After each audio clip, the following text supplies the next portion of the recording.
ಮಕ್ಕಳೇ, ಪರೀಕ್ಷೆ ಚಾನೆಲ್ನ ಬಯಾಲಜಿ ಕ್ಲಾಸಸ್ಗೆ ನಿಮ್ಮೆಲ್ಲರಿಗೂ ಸ್ವಾಗತ. ಬಯಾಲಜಿ ಅಂದ್ರೆ ಕನ್ನಡದಲ್ಲಿ ಜೀವಶಾಸ್ತ್ರದ ಕ್ಲಾಸಸ್. ಇವತ್ತಿನ ವಿಡಿಯೋ ಅಲ್ಲಿ ನಾವು ನಿಮ್ಮ ಬಯಾಲಜಿ ಅಂದ್ರೆ ಜೀವಶಾಸ್ತ್ರದ 2ನೇ ಅಧ್ಯಾಯದ ಸಮ್ಮರಿ ವಿಡಿಯೋನ ನೋಡಕ್ ಹೋಗ್ತಿದೀವಿ. ಸೆಕೆಂಡ್ ಚಾಪ್ಟರ್ನ ಸಮ್ಮರಿ ವಿಡಿಯೋ, ಸಮ್ಮರಿ ಅಂದ್ರೆ ಸಾರಾಂಶದ ಒಂದು ವಿಡಿಯೋನ ನೋಡಕ್ ಹೋಗ್ತಿದೀವಿ. ಆಯ್ತಾ ಮಕ್ಕಳೇ? ಸೊ 2ನೇ ಚಾಪ್ಟರ್ ಯಾವುದು, 2ನೇ ಅಧ್ಯಾಯ ಯಾವುದು? ಜೀವಶಾಸ್ತ್ರದ್ದು ಕಂಟ್ರೋಲ್ ಅಂಡ್ ಕೋಆರ್ಡಿನೇಷನ್, ನಿಯಂತ್ರಣ ಮತ್ತು ಸಹಭಾಗಿತ್ವ ಅನ್ನೋ ಈ ಅಧ್ಯಾಯದ ಸಾರಾಂಶದ ವಿಡಿಯೋನ ಇವತ್ತು ನೋಡಕ್ ಹೋಗ್ತಿದೀವಿ. ಸಾರಾಂಶ ಅಥವಾ ಸಮ್ಮರಿ ಅಂದ್ರೆ ನಾನು ಇನ್ ಡೀಟೇಲ್ ಯಾವುದೇ ಟಾಪಿಕ್ ಅಥವಾ ವಿಷಯನ ಹೇಳ್ಕೊಡಲ್ಲ, ಜಸ್ಟ್ ಬ್ರೀಫ್ ಆಗಿ ಅಂದ್ರೆ ತುಂಬಾ ಸಂಕ್ಷಿಪ್ತವಾಗಿ ನಿಮ್ಗೆ ಎಲ್ಲ ಪಾಠನ ಮಾಡ್ತೀನಿ. ಆಯ್ತಾ? ಸೊ ಡೀಟೇಲ್ ಅಲ್ಲಿ ನಿಮ್ಗೆ ವಿಷಯಗಳನ್ನ ತಿಳ್ಕೋಬೇಕು ಅಂದ್ರೆ ದಯವಿಟ್ಟು ನಮ್ಮ ಒನ್ ಶಾರ್ಟ್ ವಿಡಿಯೋನ ಹೋಗಿ ನೋಡಿ. ಆಯ್ತಾ? ಇದೇ ಚಾಪ್ಟರ್ ಇದು. ಓಕೆನಾ ಮಕ್ಕಳೇ? ಸೊ ತಡ ಮಾಡದೆ ಇವತ್ತಿನ ವಿಡಿಯೋನ ಸ್ಟಾರ್ಟ್ ಮಾಡೋಣ. ಫಸ್ಟ್ ಕಂಟ್ರೋಲ್ ಅಂಡ್ ಕೋಆರ್ಡಿನೇಷನ್ ಅಥವಾ ನಿಯಂತ್ರಣ ಮತ್ತು ಸಹಭಾಗಿತ್ವ ಅನ್ನೋ ಈ ಅಧ್ಯಾಯ ಏನಿದೆ ಅದರ ಮನೋನಕ್ಷೆನ ನಾನಿಲ್ಲಿ ಹಾಕಿದ್ದೀನಿ. ಆಯ್ತಾ? ಮೈಂಡ್ ಮ್ಯಾಪ್ ನ ನಾನಿಲ್ಲಿ ಹಾಕಿದ್ದೀನಿ. ಆಯ್ತಾ? So first of all mind map ಒಳಗೆ ಹೋಗೋಕ್ಕಿಂತ ಮುಂಚೆ ನಿಯಂತ್ರಣ ಮತ್ತು ಸಹಭಾಗಿತ್ವ ನಮ್ಮ ದೇಹದಲ್ಲಿ ಏನಕ್ಕೆ ನಡಿಬೇಕು ಅಂತ ಅರ್ಥ ಮಾಡ್ಕೋಬೇಕಲ್ವಾ? ಸೊ ನಾವು ನಮ್ಮ ಸುತ್ತ ಪರಿಸರದಲ್ಲಿ ಬದಲಾವಣೆಗಳು ಏನಾಗತ್ತೆ, ನಮ್ಮ ಎನ್ವೈರನ್ಮೆಂಟ್ ಅಲ್ಲಿ ಚೇಂಜಸ್ ಏನಾಗತ್ತೆ, ಅದಕ್ಕೆ ಸೂಕ್ತವಾಗಿ ಪ್ರತಿಕ್ರಿಯಿಸಬೇಕು ಅಲ್ವಾ? ಆ ಚೇಂಜಸ್ ಏನಿದೆ ಅದನ್ನ ನಾವು ಸ್ಟಿಮ್ಯುಲೈ ಅಂತ ಕರಿತೀವಿ. ಆಯ್ತಾ ಮಕ್ಕಳೇ? ಸ್ಟಿಮ್ಯುಲೈ ಅಥವಾ ಕನ್ನಡದಲ್ಲಿ ಪ್ರಚೋದನೆಗಳು ಅಂತ ಕರಿತೀವಿ. ಆಯ್ತಾ? ಆ ಬದಲಾವಣೆಗಳನ್ನ. ಸೊ ಆ ಬದಲಾವಣೆಗಳಿಗೆ ಸೂಕ್ತವಾಗಿ ನಾವು ಪ್ರತಿಕ್ರಿಯಿಸಬೇಕು, ಕರೆಕ್ಟ್ ಆಗಿ ಆ ಸ್ಟಿಮ್ಯುಲೈಗೆ ರೆಸ್ಪಾಂಡ್ ಮಾಡಬೇಕು ಅಲ್ವಾ? ಸೊ ಆ ಕಾರ್ಯನ ನೋಡ್ಕೊಳ್ಳಕ್ಕೆ ನಮ್ಮ ದೇಹದಲ್ಲಿ ಒಂದಷ್ಟು ವ್ಯವಸ್ಥೆಗಳಿದೆ, ಒಂದಷ್ಟು ಸಿಸ್ಟಮ್ಸ್ ಇದೆ. ಆಯ್ತಾ ಮಕ್ಕಳೇ? ಈ ವ್ಯವಸ್ಥೆಗಳು ಅಥವಾ ಸಿಸ್ಟಮ್ಸ್ ನಡೆಸುವಂತಹ ಕ್ರಿಯೆನ ನಾವು ನಿಯಂತ್ರಣ ಮತ್ತು ಸಹಭಾಗಿತ್ವ ಅಂತ ಕರಿತೀವಿ. ಆಯ್ತಾ? ಸೊ ಯಾವ ಜೀವಿಗಳ ದೇಹದಲ್ಲಿ ಯಾವ ರೀತಿಯ ವ್ಯವಸ್ಥೆಗಳಿದೆ ಅಂತ ನೋಡೋಣ. ಅಂದ್ರೆ ಯಾವ ಆರ್ಗ್ಯಾನಿಸಮ್ಸ್ ಇನ್ ಬಾಡೀಸ್ ಅಲ್ಲಿ ಯಾವ ರೀತಿಯ ಸಿಸ್ಟಮ್ಸ್ ಇದೆ ಕಂಟ್ರೋಲ್ ಅಂಡ್ ಕೋಆರ್ಡಿನೇಷನ್ ನಡ್ಸಕ್ಕೆ ಅಥವಾ ನಿಯಂತ್ರಣ ಮತ್ತು ಸಹಭಾಗಿತ್ವನ ನಡ್ಸಕ್ಕೆ ಅಂತ ನೋಡೋಣ. ಆಯ್ತಾ? ಸೊ ಶುರು ಮಾಡ್ಕೊಳ್ಳೋಣ ನಾವು ಪ್ಲಾಂಟ್ಸ್ ಗಳ ಒಟ್ಟಿಗೆ. ಸಸ್ಯಗಳಲ್ಲಿ ಹೇಗೆ ನಿಯಂತ್ರಣ ಮತ್ತು ಸಹಭಾಗಿತ್ವ ನಡೆಯುತ್ತೆ ಅಥವಾ ಪ್ಲಾಂಟ್ಸಿನಲ್ಲಿ ಕಂಟ್ರೋಲ್ ಅಂಡ್ ಕೋಆರ್ಡಿನೇಷನ್ ಹೇಗೆ ನಡೆಯುತ್ತೆ ಅಂತ ನೋಡೋಣ. ಆಯ್ತಾ? ಸೊ ಸಸ್ಯಗಳಲ್ಲಿ ನಿಮ್ಗೆ ಗೊತ್ತಿರೋ ಹಾಗೆ ಮಕ್ಕಳೇ ಒಂದು ನರ್ವಸ್ ಸಿಸ್ಟಮ್ ಇರಲ್ಲ. ಆಯ್ತಾ? ನರವ್ಯೂಹ ಸಸ್ಯಗಳಲ್ಲಿ ಕಾಣಿಸ್ಕೊಳ್ಳಲ್ಲ. ಆಯ್ತಾ? ಸೊ ಸಸ್ಯಗಳೇನಿದ್ದಾವೆ ತಮ್ಮ ಏನು ಸುತ್ತಮುತ್ತ ವಾತಾವರಣದಲ್ಲಿ ಆಗುವಂತ ಬದಲಾವಣೆಗೆ ಪ್ರತಿಕ್ರಿಯಿಸಕ್ಕೆ ಚಲನೆಗಳನ್ನ ಬಳಸ್ಕೋತವೆ. ಅಂದ್ರೆ ಪ್ಲಾಂಟ್ಸು ತಮ್ಮ ಎನ್ವೈರನ್ಮೆಂಟ್ ಅಲ್ಲಿ ಆಗುವಂತ ಚೇಂಜಸ್ ಅಂದ್ರೆ ಸ್ಟಿಮ್ಯುಲೈಗೆ ರೆಸ್ಪಾಂಡ್ ಮಾಡಕ್ಕೆ ಮೂವ್ಮೆಂಟ್ಸ್ ನ ಯೂಸ್ ಮಾಡ್ಕೊಳತ್ವೆ. ಆಯ್ತಾ? ಮೂವ್ಮೆಂಟ್ಸ್ ಒಟ್ಟಿಗೆ ಕೆಮಿಕಲ್ ಕೋಆರ್ಡಿನೇಷನ್ ಕೂಡ ನಡೆಯುತ್ತೆ, ಅಂದ್ರೆ ರಾಸಾಯನಿಕ ಸಹಭಾಗಿತ್ವ ಕೂಡ ನಡೆಯುತ್ತೆ. ಅದು ಹಾರ್ಮೋನ್ಗಳ ಮೂಲಕ. ಆಯ್ತಾ ಮಕ್ಕಳೇ? ಸೊ ಹಾರ್ಮೋನ್ಗಳ ಮೂಲಕ ನಡೆಯುತ್ತೆ. ಹಾರ್ಮೋನ್ ಬಗ್ಗೆ ನೋಡೋಣ. ಅದಕ್ಕಿಂತ ಮುಂಚೆ ಸಸ್ಯಗಳಲ್ಲಿ ಯಾವ ರೀತಿಯ ಚಲನೆಗಳು ಇದೆ ಅಂತ ನೋಡೋಣ, ಯಾವ ರೀತಿಯ ಮೂವ್ಮೆಂಟ್ಸ್ ಪ್ಲಾಂಟ್ಸ್ ಅಲ್ಲಿ ಕಾಣಿಸ್ಕೊಳ್ಳುತ್ತೆ ಅಂತ ನೋಡೋಣ. ಆಯ್ತಾ? ಸೊ 2 ರೀತಿಯಲ್ಲಿ ಸಸ್ಯಗಳಲ್ಲಿ ಚಲನೆ ನಡೆಯುತ್ತೆ. ಆಯ್ತಾ ಮಕ್ಕಳೇ? ಅದನ್ನ ನಾವು ಗ್ರೋತ್ ಡಿಪೆಂಡೆಂಟ್ ಮೂವ್ಮೆಂಟ್ ಹಾಗೂ ಗ್ರೋತ್ ಇಂಡಿಪೆಂಡೆಂಟ್ ಮೂವ್ಮೆಂಟ್ ಅಂತ ಕರಿತೀವಿ. ಕನ್ನಡದಲ್ಲಿ ಬೆಳವಣಿಗೆಯಿಂದ ಉಂಟಾಗುವಂತಹ ಚಲನೆಗಳು ಹಾಗೂ ಬೆಳವಣಿಗೆ ಸ್ವತಂತ್ರ ಚಲನೆಗಳು ಅಥವಾ ಬರೀ ಸ್ವತಂತ್ರ ಚಲನೆಗಳು ಅಂತ ಕೂಡ ಕರಿಬಹುದು. ಆಯ್ತಾ? ಅಂದ್ರೆ ಈ ರೀತಿಯ ಚಲನೆಗಳು ಬೆಳವಣಿಗೆ ಮೇಲೆ ಅವಲಂಬಿತವಾಗಿರಲ್ಲ. ಆಯ್ತಾ? ಸೊ ಮೊದಲನೇ ರೀತಿಯ ಚಲನೆಗಳು ಅಂದ್ರೆ ಗ್ರೋತ್ ಡಿಪೆಂಡೆಂಟ್ ಮೂವ್ಮೆಂಟ್ ಏನಿದೆ ಅಥವಾ ಬೆಳವಣಿಗೆಗೆ ಅವಲಂಬಿತವಾಗಿದ್ದಂತಹ ಚಲನೆಗಳೇನಿದೆ ಇದು ಏನು ಎನ್ವೈರನ್ಮೆಂಟ್ ಅಥವಾ ಪರಿಸರದಲ್ಲಿ ಇರುವಂತಹ ಒಂದಷ್ಟು ಪ್ರಚೋದನೆಗಳಿಗೆ ಪ್ರತಿಕ್ರಿಯಿಸಕ್ಕೆ ನಡೆಯುತ್ತೆ. ಆಯ್ತಾ? ಒಂದಷ್ಟು ಎನ್ವೈರನ್ಮೆಂಟಲ್ ಸ್ಟಿಮ್ಯುಲೈ, ಒಂದಷ್ಟು ಎನ್ವೈರನ್ಮೆಂಟಲ್ ಸ್ಟಿಮ್ಯುಲೈ ಗೆ ರೆಸ್ಪಾನ್ಸ್ ಆಗಿ ನಡೆಯುತ್ತೆ. ಆಯ್ತಾ? ಸೊ ಪರಿಸರದಲ್ಲಿ ಇರುವಂತಹ ಒಂದಷ್ಟು ಪ್ರಚೋದನೆಗಳಿಗೆ ಪ್ರತಿಕ್ರಿಯಿಸಕ್ಕೆ ಈ ಏನು ಬೆಳವಣಿಗೆ ಆಧಾರಿತ ಚಲನೆಗಳು ನಡೆಯುತ್ತೆ. ಆಯ್ತಾ? ಇದರಲ್ಲಿ ವಿಧಗಳು ಯಾವುದು, ಟೈಪ್ಸ್ ಯಾವುದು ಅಂತ ನೀವು ತಿಳ್ಕೊಬೇಕು. ಆಯ್ತಾ ಮಕ್ಕಳೇ? ಸೊ ಮೊದಲನೇ ವಿಧ ಬಂದು ಫೋಟೋಟ್ರೋಪಿಸಮ್. ಹಾಗೂ ಇನ್ನೊಂದೇನು ನೆನ್ಪಿಟ್ಕೋಬೇಕು, ಈ ಗ್ರೋತ್ ಡಿಪೆಂಡೆಂಟ್ ಮೂವ್ಮೆಂಟ್ ಏನಿದೆ ಅಥವಾ ಬೆಳವಣಿಗೆಗೆ ಅವಲಂಬಿತವಾಗಿರುವಂತಹ ಚಲನೆಗಳೇನಿದೆ ಅದಕ್ಕೆ ಒಂದು ಪದ ಇದೆ. ಆಯ್ತಾ? ಅದನ್ನ ರೆಫರ್ ಮಾಡಕ್ಕೆ ಒಂದು ಪದ ಇದೆ. ಆಯ್ತಾ? ಅದನ್ನ ಇಂಗ್ಲಿಷ್ ಅಥವಾ ಆಂಗ್ಲ ಭಾಷೆಯಲ್ಲಿ ನಾವು ಟ್ರೋಪಿಸಮ್ ಅಂತ ಕರಿತೀವಿ, ಅಥವಾ ಕನ್ನಡ ಭಾಷೆಯಲ್ಲಿ ಅನುವರ್ತನೆ ಅಂತ ಕರಿತೀವಿ. ಆಯ್ತಾ ಮಕ್ಕಳೇ? ಅನುವರ್ತನೆ ಅಂತ ಕರಿತೀವಿ. ಆಯ್ತಾ? ಸೊ ಯಾವ ಪ್ರಚೋದನೆಗೆ ಏನು ಪ್ರತಿಕ್ರಿಯಿಸಕ್ಕೆ ಈ ಬೆಳವಣಿಗೆ ನಡೆಯುತ್ತೋ ಆ ಪ್ರಚೋದನೆ ಏನಿದೆ ಅದನ್ನ ನಾವು ಈ ಬೆಳವಣಿಗೆಯ ಅಥವಾ ಈ ಟ್ರೋಪಿಸಮ್ ಅಥವಾ ಅನುವರ್ತನೆ ಏನಿದೆ ಅದರ ಹೆಸರಲ್ಲಿ ಜೋಡಿಸ್ತೀವಿ. ಆಯ್ತಾ? ನಾನು ಎಕ್ಸಾಂಪಲ್ ಅಥವಾ ಉದಾಹರಣೆ ಕೊಟ್ರೆ ನಿಮ್ಗೆ ಗೊತ್ತಾಗುತ್ತೆ. ಇಲ್ಲಿ ನಾವು ಫೋಟೋಟ್ರೋಪಿಸಮ್ ಅಂತ ನೋಡ್ತಿದೀವಿ ಅಲ್ವಾ ಮಕ್ಕಳೇ? ಸೊ ಮೊದಲನೇ ಉದಾಹರಣೆ ಅಥವಾ ಮೊದಲನೇ ವಿಧದ ಚಲನೆ ಏನಿದೆ ಏನಿದೆ ಅದನ್ನ ನಾವು ಫೋಟೋಟ್ರೋಪಿಸಮ್ ಅಥವಾ ದ್ಯುತೀಯ ಅನುವರ್ತನೆ ಅಂತ ಕರಿತೀವಿ ಆಯ್ತಾ. ಸೊ ಇದರ ಅರ್ಥ ಏನು? ಫೋಟೋ ಅಂದ್ರೆ ಏನು? ರಿಲೇಟೆಡ್ ಟು ಲೈಟ್ ಅಲ್ವಾ. ಸೊ ಬೆಳಕಿಗೆ ಆಧಾರಿತವಾಗಿ ಅಥವಾ ದ್ಯುತಿ, ಬೆಳಕನ್ನ ಕನ್ನಡದಲ್ಲಿ ದ್ಯುತಿ ಅಂತ ಕರಿತೀವಿ ಅಲ್ವಾ. ಸೊ ಬೆಳಕಿಗೆ ಆಧಾರಿತವಾಗಿ ಒಂದು ಸಸ್ಯದಲ್ಲಿ ಬೆಳವಣಿಗೆ ನಡೆದ್ರೆ ಅದನ್ನ ನಾವು ಫೋಟೋಟ್ರೋಪಿಸಮ್ ಅಥವಾ ದ್ಯುತಿ ಅನುವರ್ತನೆ ಅಂತ ಕರಿತೀವಿ ಆಯ್ತಾ. ಸೊ ಡೆಫಿನೇಷನ್ ಅಥವಾ ವಿವರಣೆಯನ್ನ ನೋಡ್ಕೊಳ್ಳಿ. Growth in response to light ಅಥವಾ ಬೆಳಕಿಗೆ ಪ್ರತಿಕ್ರಿಯೆಯಾಗಿ ಬೆಳವಣಿಗೆ ನಡೆದ್ರೆ ಅದನ್ನ ಫೋಟೋಟ್ರೋಪಿಸಮ್ ಅಥವಾ ದ್ಯುತಿ ಅನುವರ್ತನೆ ಅಂತ ಕರಿತೀವಿ. ಹಾಗೂ ನೀವು ಇನ್ನೊಂದೇ ನೆನ್ಪಿಟ್ಕೋಬೇಕು, ಈ ಟ್ರೋಪಿಸಮ್ ಅಥವಾ ಅನುವರ್ತನೆ ಚಲನೆಗಳಿರತ್ತಲ್ವಾ, ಇದರಲ್ಲಿ ಕೂಡ 2 ವಿಧಗಳಿರತ್ತೆ. ಏನದು? ಪಾಸಿಟಿವ್ ಟ್ರೋಪಿಸಮ್ ಅಥವಾ ಧನಾತ್ಮಕ ಅನುವರ್ತನೆ ಅನ್ಬಹುದು. ಪಾಸಿಟಿವ್ ಟ್ರೋಪಿಸಮ್ ಹಾಗೂ ನೆಗೆಟಿವ್ ಟ್ರೋಪಿಸಮ್ ಅಥವಾ ಋಣಾತ್ಮಕ ಅನುವರ್ತನೆ ಆಯ್ತಾ. ಸೊ ಪಾಸಿಟಿವ್ ಹಾಗೂ ನೆಗೆಟಿವ್ ಮಧ್ಯೆ ವ್ಯತ್ಯಾಸ ಏನು ಅಂದ್ರೆ ಮಕ್ಕಳೇ, ಈಗ ಒಂದು ಪ್ರಚೋದನೆ ಇದೆ, ಆ ಪ್ರಚೋದನೆನ ನಾವು ಬೆಳಕು ಅಂತ ತಿಳ್ಕೊಳ್ಳೋಣ. ಅಂದ್ರೆ ಒಂದು ಸ್ಟಿಮ್ಯುಲೈನ ನಾವು ಲೈಟ್ ಅಂತ ತಿಳ್ಕೊಳ್ಳೋಣ. ಸೂರ್ಯನಿಂದ ಬರ್ತಿರುವಂತ ಬೆಳಕು ಅನ್ಕೊಳ್ಳಿ. ಬೆಳವಣಿಗೆ, ಸಸ್ಯಗಳಲ್ಲಿ ಬೆಳವಣಿಗೆ ಈ ಪ್ರಚೋದನೆಯ ಕಡೆಗೆ ನಡೆದ್ರೆ, ಅಂದ್ರೆ ಆ light towards the light growth ಆದ್ರೆ ಅದನ್ನ ನಾವು ಪಾಸಿಟಿವ್ ಟ್ರೋಪಿಸಮ್ ಅಂತ ಕರಿತೀವಿ ಅಥವಾ ಧನಾತ್ಮಕ ಅನುವರ್ತನೆ ಅಂತ ಕರಿತೀವಿ. ಬೆಳವಣಿಗೆ ಏನಾದ್ರೂ ಈ ಬೆಳಕಿನಿಂದ ವಿರುದ್ಧಕರವಾದ ದಿಕ್ಕಿನಲ್ಲಿ ನಡೆದ್ರೆ, ಗ್ರೋತ್ ಏನ್ ನಡೀತಿದೆ ಅದು ಲೈಟ್ ಇರೋ ಡೈರೆಕ್ಷನ್ ಇಂದ ಆಪೋಸಿಟ್ ಡೈರೆಕ್ಷನ್ ಅಲ್ಲಿ ನಡೆದ್ರೆ ಅದನ್ನ ನಾವು ನೆಗೆಟಿವ್ ಟ್ರೋಪಿಸಮ್ ಅಥವಾ ಋಣಾತ್ಮಕ ಅನುವರ್ತನೆ ಅಂತ ಕರಿತೀವಿ ಆಯ್ತಾ. ಉದಾಹರಣೆಗೆ ನೀವು ಸಸ್ಯಗಳು ಬೆಳೆಯೋದನ್ನ ನೋಡಿರ್ತೀರಾ. ಕಾಂಡ ಅಥವಾ ಸ್ಟೆಮ್ ಏನಿದೆ ಮಕ್ಕಳೇ, ಅದು ಬೆಳಕಿನ ಕಡೆಗೆ ಬೆಳವಣಿಗೆ ಆಗತ್ತೆ ಅಲ್ವಾ, ಕಾಂಡ ಅಥವಾ ಸ್ಟೆಮ್ಮಿನಲ್ಲಿ. ಸೊ ಅದನ್ನ ನಾವು ಪಾಸಿಟಿವ್ ಟ್ರೋಪಿಸಮ್ ಅಥವಾ ಗುಣಾತ್ಮಕ ಧನಾತ್ಮಕ ಅನುವರ್ತನೆ ಅಂತ ಕರಿತೀವಿ ಆಯ್ತಾ. ಆದ್ರೆ ಬೇರುಗಳು ನೀವು ನೋಡಿದ್ರೆ, ಬೇರುಗಳು ಬೆಳಕಿನಿಂದ ದೂರ, ಬೆಳಕಿನ ವಿರುದ್ಧಕರವಾದ ದಿಕ್ಕಿನಲ್ಲಿ ಬೆಳೆಯುತ್ತೆ ಅಲ್ವಾ, ಅಂದ್ರೆ ಕೆಳಗೆ ಬೆಳೆಯುತ್ತೆ ಅಲ್ವಾ ಬೇರುಗಳು ಅಥವಾ ರೂಟ್ಸು. ಸೊ ಅದನ್ನ ನಾವು ನೆಗೆಟಿವ್ ಟ್ರೋಪಿಸಮ್ ಅಥವಾ ಋಣಾತ್ಮಕ ಅನುವರ್ತನೆ ಅಂತ ಕರಿತೀವಿ ಆಯ್ತಾ. ಸೊ ಪ್ರಚೋದನೆ ಅಥವಾ ಸ್ಟಿಮ್ಯುಲೈ ಏನಿದೆ ಆ ಕಡೆಗೆ ಬೆಳವಣಿಗೆ ಆದ್ರೆ ಅದನ್ನ ನಾವು ಧನಾತ್ಮಕ ಅಥವಾ ಪಾಸಿಟಿವ್ ಟ್ರೋಪಿಸಮ್ ಅಂತ ಕರಿತೀವಿ ಅಥವಾ ಧನಾತ್ಮಕ ಅನುವರ್ತನೆ ಅಂತ ಕರಿತೀವಿ.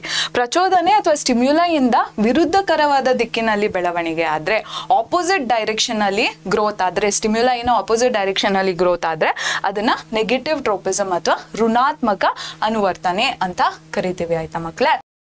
ಸೊ 2ನೇ ರೀತಿಯ ಅನುವರ್ತನೆ ಅಥವಾ ಟ್ರೋಪಿಸಮ್ ಯಾವುದು ಮಕ್ಕಳೇ? ಜಿಯೋಟ್ರೋಪಿಸಮ್ ಅಥವಾ ಗುರುತ್ವ ವರ್ತನೆ ಆಯ್ತಾ.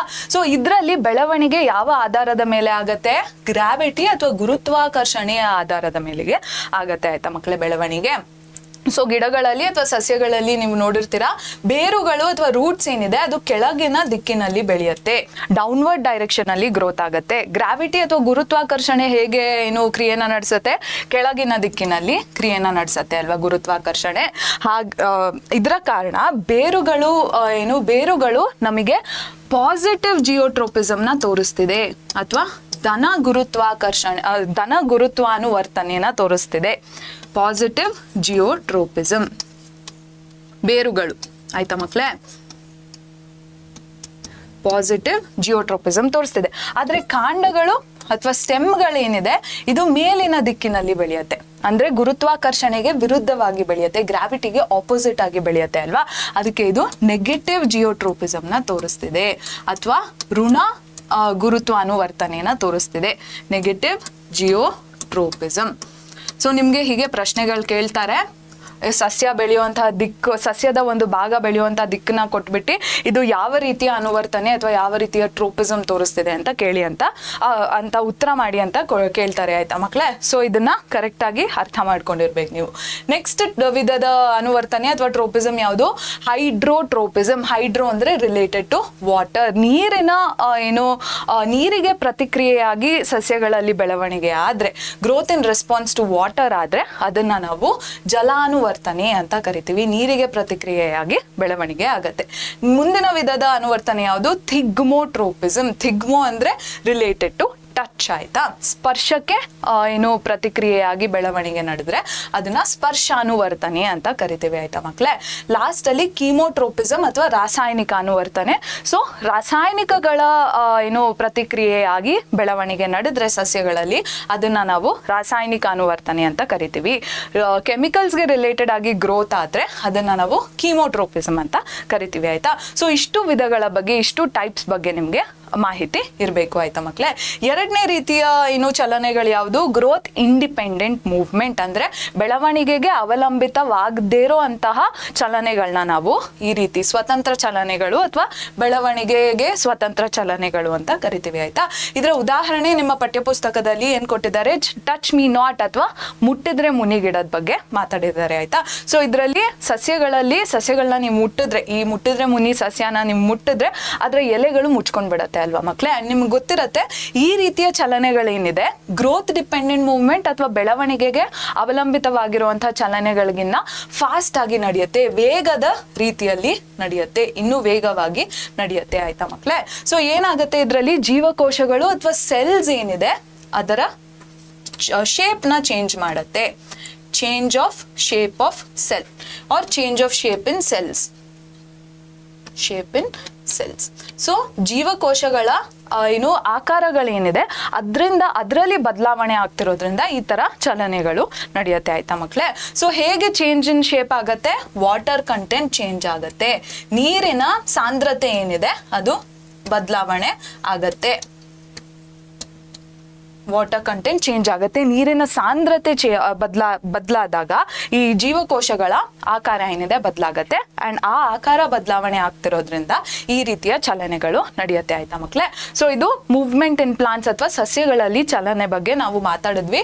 ಈಗ ಸಸ್ಯಗಳಲ್ಲಿರುವಂತಹ ಹಾರ್ಮೋನ್ಗಳ ಬಗ್ಗೆ ಮಾತಾಡಬೇಕು ಆಯ್ತಾ ನಾವು. ಸೊ ಯಾವ ರೀತಿಯ ಹಾರ್ಮೋನ್ಗಳಿರುತ್ತೆ ಸಸ್ಯಗಳಲ್ಲಿ ಅಂತ ನೋಡೋಣ. ಸೊ ಸಸ್ಯಗಳಲ್ಲಿ 2 ರೀತಿಯ ಹಾರ್ಮೋನ್ಗಳಿರುತ್ತೆ ಮಕ್ಕಳೇ. ಮೊದಲನೆಯದು ಗ್ರೋತ್ ಪ್ರಮೋಟರ್ ಹಾರ್ಮೋನ್ ಅಥವಾ ಬೆಳವಣಿಗೆಯ ಪ್ರವರ್ತಕ ಹಾರ್ಮೋನುಗಳು, ಬೆಳವಣಿಗೆನ ಜಾಸ್ತಿ ಮಾಡುವಂತ ಹಾರ್ಮೋನ್ಗಳಾಯ್ತಾ. ಆಮೇಲೆ ಎರಡನೇ ರೀತಿ ಬಂದು ಗ್ರೋತ್ ಇನ್ಹಿಬಿಟರ್ ಹಾರ್ಮೋನ್ಸ್ ಅಥವಾ ಬೆಳವಣಿಗೆಯ ಪ್ರತಿಬಂಧಕ ಹಾರ್ಮೋನ್ಗಳು, ಬೆಳವಣಿಗೆನ ತಡೆಗಟ್ಟುವಂತ ಹಾರ್ಮೋನ್ಗಳಿರುತ್ತೆ ಆಯ್ತಾ. ಸೊ 2 ವಿಧದ ಹಾರ್ಮೋನ್ಗಳಿರುತ್ತೆ. ಮೊದಲನೇ ವಿಧದ ಹಾರ್ಮೋನ್ಗಳಡಿ ನಾವು ನಿಮ್ಮ ಪಠ್ಯ ಪುಸ್ತಕದಲ್ಲಿ 3 ಹಾರ್ಮೋನಿನ ಬಗ್ಗೆ ಮಾಹಿತಿ ಕೊಟ್ಟಿದ್ದಾರೆ. ಯಾವ್ದದು? ಆಕ್ಸಿನ್, ಜಿಬರೆಲಿನ್ ಹಾಗೂ ಸೈಟೋಕೈನಿನ್ ಹಾರ್ಮೋನ್ಗಳ ಬಗ್ಗೆ ಮೊದಲನೇ ವಿಧದ ಹಾರ್ಮೋನ್ಗಳಾಗಿ ನಾವು ತಿಳ್ಕೊತೀವಿ ಆಯ್ತಾ.